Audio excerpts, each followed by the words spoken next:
अस्सलाम वालेकुम जी। आज हम स्टार्ट करेंगे कार्डियोवैस्कुलर की फिजियोलॉजी को without wasting time. Let's just get started.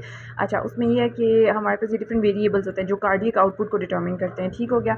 अब सबसे पहले आ जाता है स्ट्रोक वॉल्यूम। ठीक है, अब वो किन किन चीज़ों पर डिपेंड करता है। स्ट्रोक वॉल्यूम होता क्या है? ये बेसिकली जो हार्ट आपके पास पंप करता है ना ब्लड, एक स्ट्रोक करता है, पंप करता है, ब्लड पूरी बॉडी में जाता है, उसको स्ट्रोक वॉल्यूम कहते हैं। ठीक है, वो किन किन फैक्टर्स पे डिपेंड करता है? वो आपके पास डिपेंड करता है contractility, after load, pre load, 3 चीज़ों पे। ठीक है, आप एस वी कैप के नाम से इसको ना, कैप मतलब contractility, after load, pre load, इसके नाम से इसको जो है ना याद रख सकते हैं। ठीक है, उसके बाद आपने याद रखना है कि स्ट्रोक वॉल्यूम जो है वो, जैसे मैंने बताया, 3 फैक्टर्स पे डिपेंड करता है, लेकिन रिलेशंस क्या क्या हैं? ये कॉन्ट्रैक्टिलिटी और प्री लोड के साथ डायरेक्टली रिलेटेड है, और आपके पास आफ्टर लोड के साथ इन्वर्सली रिलेटेड है। यानी कि अच्छा, आफ्टर लोड आपको पता हो क्या होता है? रेजिस्टेंस। जब भी रेजिस्टेंस होती है ना, वो वर्ड आए ना, तो वो आफ्टर लोड होता है। और हार्ट जो होता है ना, वो इट सेल्फ कॉन्ट्रैक्टिलिटी उसकी बात करते हैं, मसल की। उससे पहले वाली चीज़ को प्री लोड कहते हैं, हार्ट के बाद वाली चीज़ को यानी एओर्टा को आफ्टर लोड कहते हैं। ठीक हो गया। उसके बाद आपके पास ये एक छोटी सी बात थी कि जो वर्क डन होता है ना स्ट्रोक वॉल्यूम, वो डायरेक्टली रिलेटेड होता है मीन आर्टीरियल प्रेशर के। ठीक हो गया, ये एक छोटी सी बात थी। चलो अब हम इंपॉर्टेंट चीज़ करते हैं, विच इज़ कि कॉन्ट्रैक्टिलिटी पे कौन कौन से फैक्टर्स डिपेंड करते हैं। कौन सी चीज़ें जो कॉन्ट्रैक्टिलिटी को ज़्यादा कराती हैं, ये वाली? कौन सी हैं जो कम कराती हैं, ये वाली? अच्छा, अब जो कॉन्ट्रैक्टिलिटी यानी कि जो है ना स्ट्रोक वॉल्यूम इनडायरेक्टली, तो आपके पास वो ज़्यादा कब होता है? जब आपके पास, जाहिर सी बात है, आप बीटा वाले दोगे, बीटा 1 रिसेप्टर्स हार्ट में कॉन्ट्रैक्टिलिटी को ज़्यादा कराते हैं ना, उसको स्टिमुलेट करने के लिए आप कैटेकोलमीन्स दोगे। अगर वो काम कैसे करती हैं, ये जल्दी से देख लें। 2 तरीक़ों से काम करती हैं। अगर आपके पास पहले नंबर पे तो ये मतलब वही प्रोटीन काइनेज ए को ही एक्टिवेट कराएंगे, और वो आगे फॉस्फोराइलेशन कराएंगे। लेकिन जो फॉस्फोलैम्बिन की फॉस्फोराइलेशन जब होती है ना, उसकी वजह से कैल्शियम एटीपीएज एक्टिव होता है। ठीक है, उसकी वजह से कैल्शियम की स्टोरेज ज़्यादा होती है सार्कोप्लाज्मिक रेटिकुलम में जाके। ठीक है, अभी जो स्टोरेज ज़्यादा हो रही है, और दूसरे नंबर पर वो कैल्शियम की रिलीज़ को भी ज़्यादा करा रहा है, जबकि कैल्शियम चैनल की फॉस्फोराइलेशन करा रहा है। उसके बाद से कैल्शियम की एंट्री ज़्यादा हो रही है सेल के अंदर, और वो कैल्शियम इंड्यूस कैल्शियम रिलीज़ करा रहा है। ये 2 चीज़ें हो गई। ये इंपॉर्टेंट बात थी कि ये फॉस्फोलैम्बैन की फॉस्फोरिलेशन से स्टोरेज वाले में जाता है, और फॉस्फोरिलेशन जो है ना चैनल की जब होती है, तब आपके पास अंदर एंट्री ज़्यादा होती है, और इंड्यूस कैल्शियम रिलीज होता है। ठीक है, उसके बाद आ जाता है दो और बातें कि जब इस सेल के अंदर कैल्शियम ज़्यादा हुआ, इंट्रासेलुलर कैल्शियम ज़्यादा या सोडियम ज़्यादा हुआ, इन दोनों की वजह से भी आपके पास कॉन्ट्रैक्टिलिटी ज़्यादा होगी। अच्छा, कैल्शियम ज़्यादा तो ऐसे हो गया, पता चल गया। अब सोडियम ज़्यादा कैसे होता है? ठीक है, वो आप जैसे डाइड्रोक्सिन आपने किसी को दे दिया, तो उससे क्या होता है? वो सोडियम पोटाशियम एटीपीएस पंप, ये बड़ा फेमस पंप है, हमें पता है कि 3 सोडियम को अंदर लेके जाता है, 2 पोटाशियम को किक आउट करता है। तो ये वाला पंप जब ब्लॉक हो जाता है डाइड्रोक्सिन देने से, तो क्या होता है? ये पंप काम नहीं कर रहा, तो अब सोडियम को अन्य अंदर लेके आता जाएगा, तो सोडियम इंट्रासेल्युलरली बहुत ज़्यादा हो गया सेल के अंदर। ठीक है, अब सेल के अंदर जब सोडियम ज़्यादा हो गया, तो एक अंदर ना एक्सचेंजर पड़ा हुआ है सोडियम और कैल्शियम का, एक्सचेंज वाला, वो काम नहीं करना बंद हो जाएगा। तो उसकी वजह से उसका काम ये था ना, वो कैल्शियम को जो है ना वो बाहर निकालता है। अच्छा, अब वो काम करना नहीं हो रहा, तो आपके पास सेल के अंदर कैल्शियम भी ज़्यादा हो जाएगी। ठीक है, तो जब भी सेल के अंदर सोडियम भी ज़्यादा होगी, कैल्शियम भी ज़्यादा होगी, तो फिर आपके पास क्या होगा? कॉन्ट्रैक्टिलिटी ज़्यादा होगी।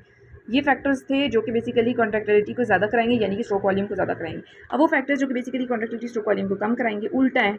बीटा ब्लॉकर दे दिया, उधर बीटा 1 को हमने स्टिमुलेट कराया था, इधर बीटा ब्लॉकर दे दिया, यानी साइक्लिक ईएमपी की एक्टिविटी जो कम होता है। ठीक है, ये दोनों भी याद रखने हैं।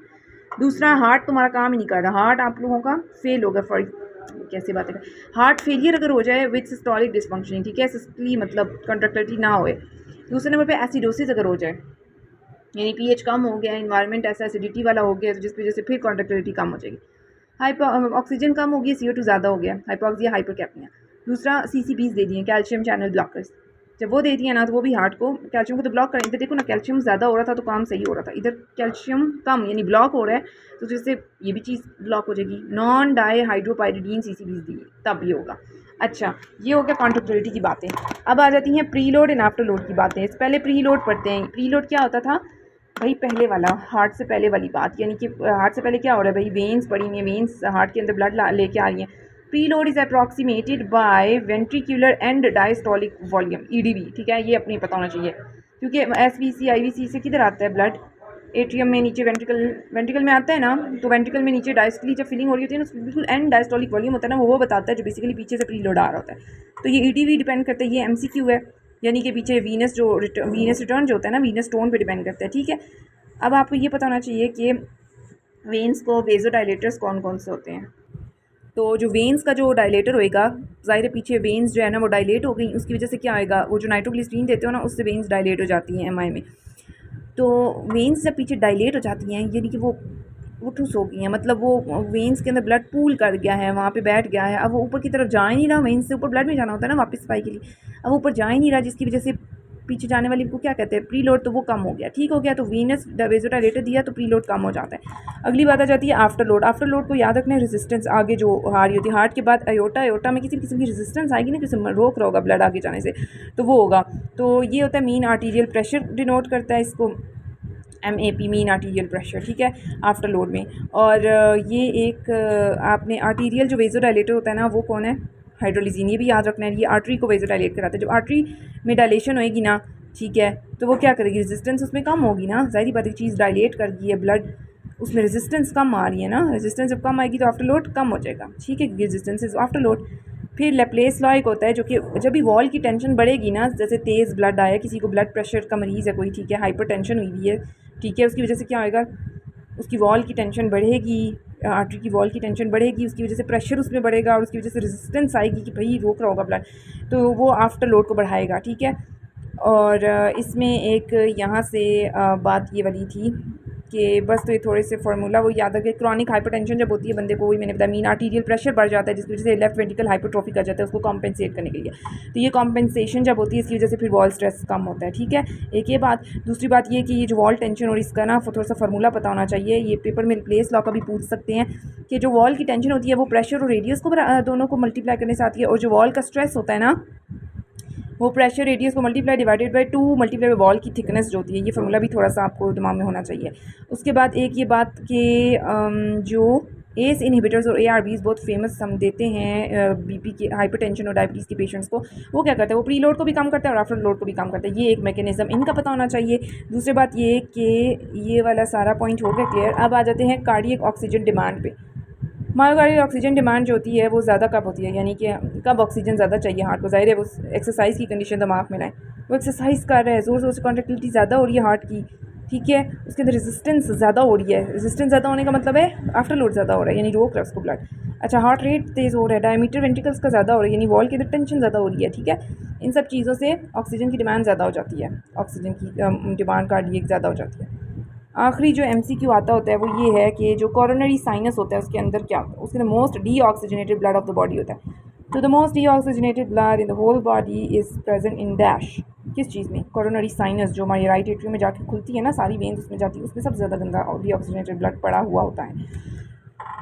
तो this was about the physiology. ये अभी तक एक ही कर पाई हूँ।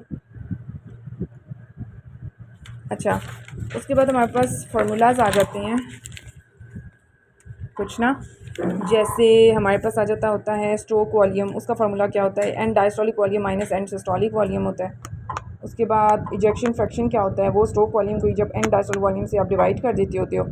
उसके बाद कार्डियक आउटपुट क्या होता है, ये सबसे इंपॉर्टेंट, SV/HR हार्ट रेट, ठीक है, ये इंपॉर्टेंट है। फिर फिक प्रिंसिपल एक आता है, ठीक है, वो क्या होता है, वो ऑक्सीजन के बारे में बताते हैं कि रेट ऑफ ऑक्सीजन कंजम्पशन जो होती है वो आर्टीरियल माइनस वीनस के ऑक्सीजन कंटेंट से आती है, ठीक हो गया। फिर यहाँ पे हमारे पास ये पता होना चाहिए कि जो इजेक्शन फ्रैक्शन होता है ना, that is the index of dash, ventricles की कॉन्ट्रैक्टिलिटी को भी ये बताता है, ठीक है, ये बहुत इंपॉर्टेंट है बात।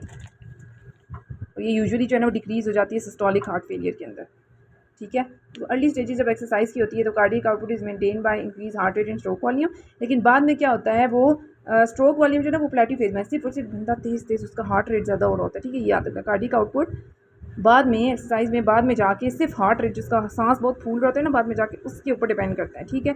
Diastole is shortened with increase heart rate, जाहिर सी बात है हार्ट रेट तेज़ तेज़ तेज़ तेज़ हो रहा है जिसकी वजह से कार्डियक साइकिल जो आधी हो जाती है ना, शॉर्ट हो जाती है, हाफ हो जाती है, तो वो इसलिए ये याद रखना है, ठीक है, यानी टेकीकार्डिया में होता है ये फॉर एग्जांपल, ठीक है। उसके बाद जो पल्स प्रेशर होता है उसके बारे में क्या है कि पल्स प्रेशर जो है ना वो सिस्टोलिक माइनस डायस्टोलिक होता है, ठीक है। SV स्ट्रोक वॉल्यूम के डायरेक्टली रिलेटेड है, हमेशा इन दोनों के MCQs इकट्ठे आते हैं, और कंप्लाइंस के इन्वर्सली रिलेटेड है, आर्टरी के कंप्लाइंस के, ठीक हो गया। वही बात यहाँ पे लिखी हुई है, यानी कि आपके पास ये इंशाल्लाह हम लोग जो है ना वो नेक्स्ट वीडियो में पढ़ेंगे।